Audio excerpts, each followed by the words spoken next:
नमस्कार, times of Swaraj के खास कार्यक्रम सियासी संग्राम में आप सबों का स्वागत है और मैं हूं संतोष सिंह। और आज हम सियासी संग्राम में बात करने जा रहे हैं। इस बार अमित शाह नीतीश के खिलाफ फुल प्रूफ सर्जिकल स्ट्राइक की तैयारी शुरू कर दी है और इसके लिए दोनों फ्रंट पर, चुनावी फ्रंट पर भी और ईडी और सीबीआई के फ्रंट पर एक साथ काम शुरू हो गया है। और जिस अंदाज में ऑपरेशन की शुरुआत हुई है, तय मानिए कि विपक्षी एकता को लेकर जिस मुहिम का नेतृत्व नीतीश कर रहे हैं, बीच में भंवर में ही इस अभिमन्यु की तरह चक्रव्यूह में फंस जाए तो कोई बड़ी बात नहीं होगी। जी हाँ, खबर ये आ रही है कि ईडी और सीबीआई बिहार के दो मामलों में, पुल जो गिरा है और एम्बुलेंस घोटाले मामले में, हाईकोर्ट के आदेश पर किसी भी समय टेक ओवर कर सकती है। दोनों मामले में हाईकोर्ट में एक पुल वाले में कल सुनवाई होनी है और 24 को एम्बुलेंस वाले में सुनवाई होनी है। और आप समझ सकते हैं कि ये संयोग नहीं है। तो जब संयोग नहीं है तो चीजें किस तरीके से बदल देगी ये भी तय है। और अंदाज कैसा है, जरा रविशंकर के हल्के से चुटकुले बयान से आप समझ सकते हैं। जरा पहले इसको समझिए, फिर हम राजनीतिक फ्रंट पर भी बात करेंगे कि राजनीतिक फ्रंट पर अमित शाह किस तरीके से नीतीश के खिलाफ सर्जिकल स्ट्राइक की तैयारी में। जरा पहले देखिए ईडी और सीबीआई का प्रवेश कैसे होगा। इशारों में रविशंकर ने किस तरीके से कहा है। ये रविशंकर वही है जो चारा घोटाला में लालू को दे दिया गया। सभी नियम प्रक्रियाओं की अवहेलना करके और 3 साल तीसरी बार करने का भी उसमें ऑप्शन पहली बार लगा दिया गया। जिनको नहीं मिला वो कोर्ट में गए, मामला कोर्ट में पेंडिंग है।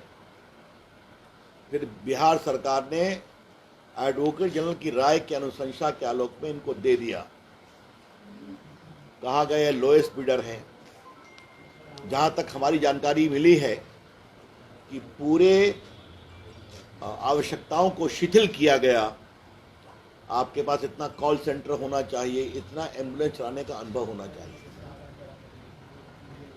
दिल्ली के अखबार इंडियन एक्सप्रेस ने इस पर बहुत बड़ी तहकीकात की है और आज दूसरी जो खबर आई है वो और चौंकाने वाली है और बहुत चिंताजनक है। बिहार सरकार की स्वास्थ्य सेवाओं के द्वारा कोविड काल में जदयू के एमपी के बेटे के इस एम्बुलेंस चलाने वाली कंपनी की ऑडिट की गई और ऑडिट में पाया गया कि एक्सपायर्ड मेडिसिन थी एम्बुलेंस में। समझ गए आप? एम्बुलेंस में एक्सपायर्ड मेडिसिन पाई गई और ऑक्सीजन सिलेंडर भी काम नहीं कर रहा था और कई बार तो आपके एसी भी नहीं काम कर रहा था। और ये सब कोर्ट की जो मैं पढ़ने जा रहा हूं वो कोरोना काल में है, जिस समय एम्बुलेंस की सबसे अधिक आवश्यकता थी।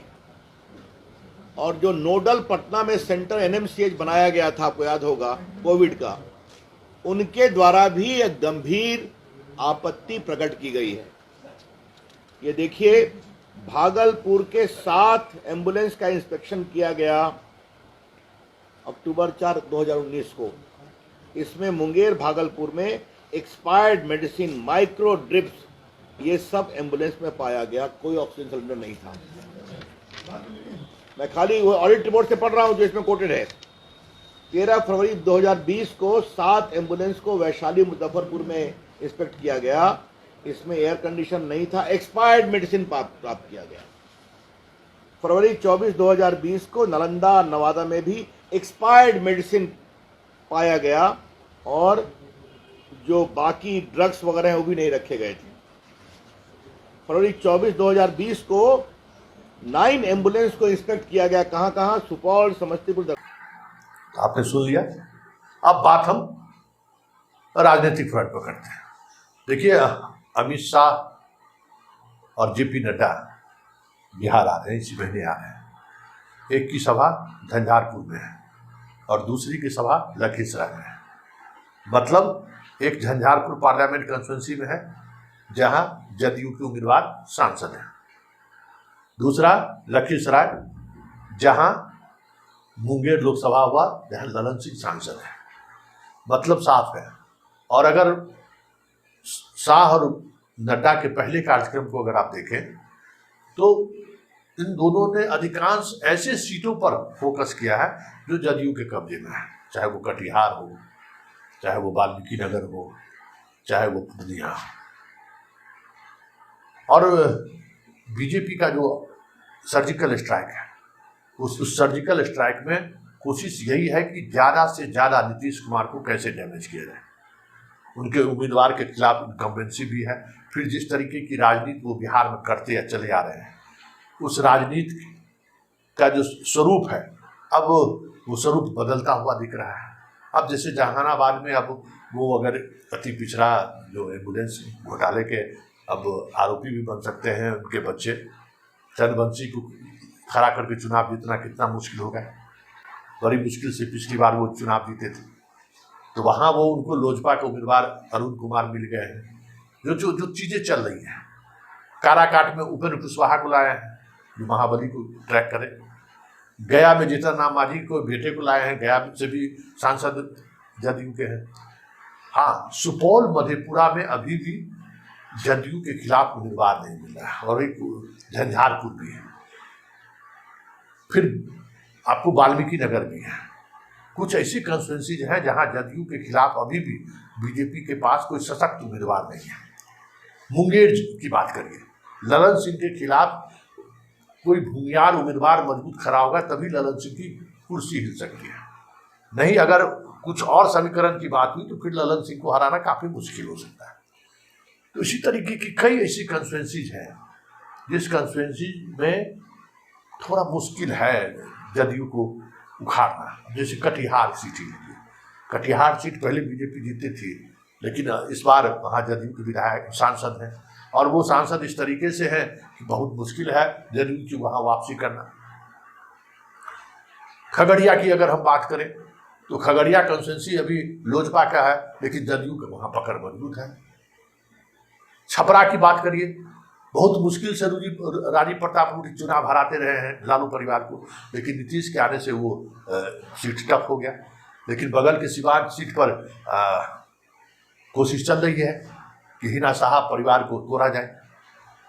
एक एक सीट पे यूं कहे तो अमित शाह सर्जिकल स्ट्राइक की तैयारी में है जहां जदयू चुनाव लड़ेगी, क्योंकि उन्हें पता है कि जदयू कमजोर हो गया तभी हम महागठबंधन को बिहार में हराने में कामयाब हो सकते हैं। अब जैसे बांका कॉन्फ्रेंस लीजिए, बांका में उनके पास उम्मीदवार है, थोड़ा निश्चिंत है, दिग्विजय सिंह की बेटी है या उनकी पत्नी लड़ सकती है चुनाव और उनका एक अपना अलग वोट बैंक भी है और उनका जो वोट बैंक है वो वोट बैंक नीतीश का अति पिछड़ा वाला वोट बैंक है जो पिछले बार उनको जीत में मदद पहुंचा दिया था, क्योंकि जो वोट वो काटे उसका लाभ मिल गया, वहाँ आरजेडी के उम्मीदवार चुनाव हार गए और उस तरीके से मुसलमान का वोट वो नहीं काट सके। दिग्विजय सिंह की पत्नी अगर चुनाव लड़ी, परिवार के लोग चुनाव लड़े तो कुछ न कुछ मुसलमानों का वोट भी उन्हें मिल जाएगा।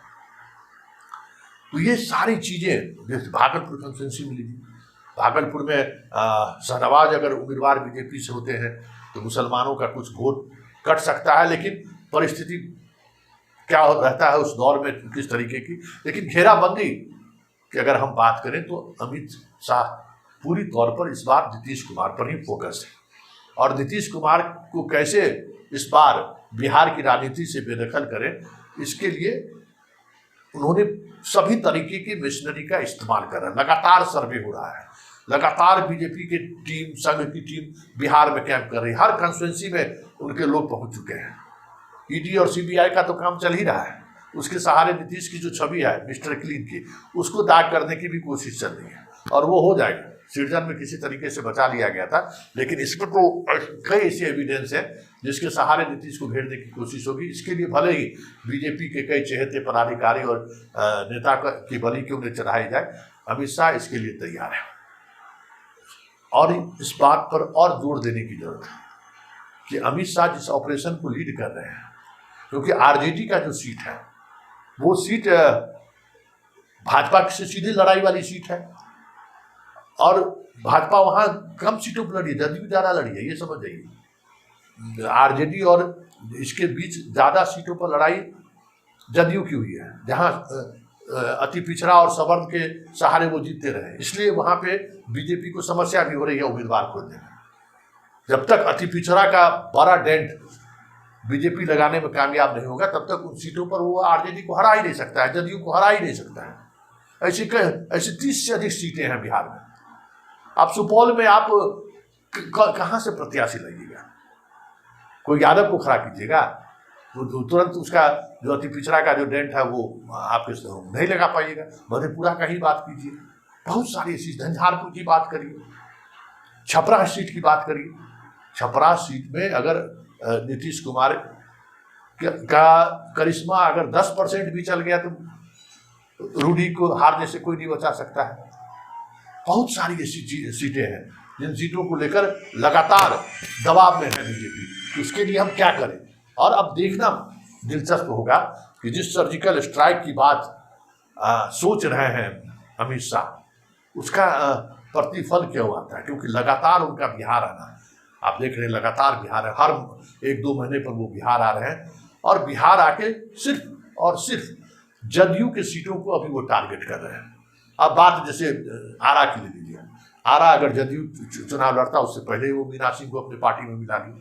जो मीना सिंह लड़ती वहां से तो एक मजबूत उम्मीदवार उनका होता। काराकाट में उपेंद्र कुशवाहा को ले आए हैं, जीतन राम मांझी। मतलब मगध में जो जदयू की सीटें हैं, जहाँ मजबूती के साथ अति पिछड़ों की गोलबंदी के सहारे वो जीतते रहे हैं, उन सीटों पर कैसे उन्हें शिकस्त दी जाए, इसकी ब्लूप्रिंट तैयार कर रखा है अमित शाह की टीम ने। हम जीतन राम मांझी हो, उपेंद्र कुशवाहा हो या मीना सिंह हो, जो इस तरीके के प्रभावशाली जदयू के लोग हैं, उनको कैसे हम अपने साथ ले आए, एक एक सीट पर कैसे घेराबंदी किया जाए नीतीश कुमार की, इसकी तैयारी अमित शाह कर रहे हैं और खुद कमान संभाल रहे हैं। और उनका जो लखीसराय में कार्यक्रम है, वो कार्यक्रम ये दिखा रहा है कि मुंगेर कॉन्स्टिट्यूंसी को लेकर काफ़ी कह सकते हैं कि अमित शाह सेंसिटिव है कि मुंगेर कॉन्स्टिट्यूंसी को कैसे ललन सिंह के चंगुल से छुड़ाया जाए। नवादा को लेकर उन्होंने घोषणा कर ही दी कि हम नवादा सीट खुद लड़ेंगे। मतलब साफ है कि नवादा को लेकर उनका स्टैंड क्लियर है, मुंगेर को लेकर भी स्टैंड क्लियर है, क्योंकि ये तमाम ऐसी सीटें हैं जो सवर्ण के कंट्रोल का मतलब सवर्ण बहुल ये कॉन्स्टिट्यूंसी है, जहां अन्य जातियों के वोट के सहारे वो आसानी से चुनाव जीत सकते हैं। और जहानाबाद भी सीट वैसा ही है। तो बीजेपी की ये भी कोशिश है कि उन सीटों पर ज़्यादा फोकस करें जहां सवर्ण मतदाताओं की संख्या ज़्यादा है, और वहां कैसे सवर्ण उम्मीदवारों को बगल वाले कॉन्स्टिट्यूंसी के सहारे उनको जोड़ा जाए, इस पर ज़्यादा कोशिश हो रही है। लेकिन सबसे बड़ी बात यह है कि जदयू के जिस तरीके से घेराबंदी किया जा रहा है अमित शाह के द्वारा, कई ऐसी कॉन्स्टिट्यूंसीज हैं जहां नीतीश कुमार भी समानांतर रूप से उनको पटकनी देने की तैयारी में है। अब जैसे आनंद मोहन को बाहर लाने के पीछे की वजह क्या है? आनंद मोहन के सहारे वो जो दाव है, जिस दाव को अमित शाह आजमा रहे हैं, काराकाट में नवीनगर के आने के बाद राजपूत वोटरों की संख्या काफी बढ़ गई है। ऐसे में उपेंद्र कुशवाहा को राजपूत वोट ना मिले तो वो बुरी तरह से हार जाएंगे। ठीक उसी तरीके से मुंगेर में अगर राजपूत और भूमियार एक साथ वोट कर दिया तो धानुक के वोट में अगर कुछ कमी भी होगी तो वो चुनाव जीत जाएंगे। इसी तरीके से शिवहर में अगर आनंद मोहन परिवार का अगर चुनाव कोई लड़ता है तो समझिए शिवहर और उसके आसपास के कई कंस्टिट्यूंसीज में बीजेपी का जो दबदबा है, मतलब सीतामढ़ी से जदयू खुद चुनाव लड़ती है तो वो उसका प्रभाव उनको मिलेगा, क्योंकि उन इलाकों में राजपूत मतदाताओं की संख्या काफ़ी है और वो एनडीए के लिए किसी भी हद तक जा सकते हैं। ऐसे में एकमात्र व्यक्ति आनंद मोहन ही है जो उनको राजपूत बहुल इलाके में या सवर्ण बहुल इलाकों में कम से कम मतदान केंद्रों पर गुंडागर्दी या यूं कहे कि मनमानी नहीं चलने देगा। कुछ वोट को भी तब्दील करा सकता है जितनी क्षमता आनंद मोहन परिवार को है। इसलिए अमित शाह भी आनंद मोहन के पीछे पड़े, इसी वजह से उनके ऑपरेशन को कहीं न कहीं आनंद मोहन ब्रेक कर रहे थे। गुस्सा इसी बात को लेकर है, इसलिए मामला सुप्रीम कोर्ट चला गया। ये सारी बातें ऐसी हैं जिनको आप जब एक एक कंस्टिट्यूंसीज वाइज अगर देखने की कोशिश करेंगे तो अब आपको समझ में आएगा कि 2024 के बिसात किस स्तर पर बिहार में बिछनी शुरू हो गई है। एक एक सीट पर जिस तरीके से बिसात बिछाई जा रही है दोनों तरफ से, मतलब अमित शाह अगर होशियारी कर रहे हैं तो नीतीश खामोश है, ऐसा नहीं है। नीतीश जिस तरीके से नए नए लोगों को पार्टी में शामिल कर रहे हैं उनका भी इशारा साफ है। जीतन राम मांझी अगर ज़्यादा आगे बढ़ेंगे तो वहाँ दशरथ मांझी के बेटे को वो सामने ला दिए हैं। मतलब साफ है कि हर एक वैसी सीटें जहाँ पर अमित शाह उनकी घेराबंदी कर रही है, उस घेराबंदी को कैसे तोड़ा जाए इसका तोड़ भी नीतीश कुमार साथ साथ ही लेकर चल रहे हैं। देखिए आगे आगे होता है क्या, लेकिन इतना तय है कि बिहार का चुनाव इस बार बेहद दिलचस्प होगा और यहाँ वही जीतेगा जो अंतिम क्षण तक जीत के उम्मीद के साथ संघर्ष करेगा, क्योंकि लड़ाई बराबरी की है।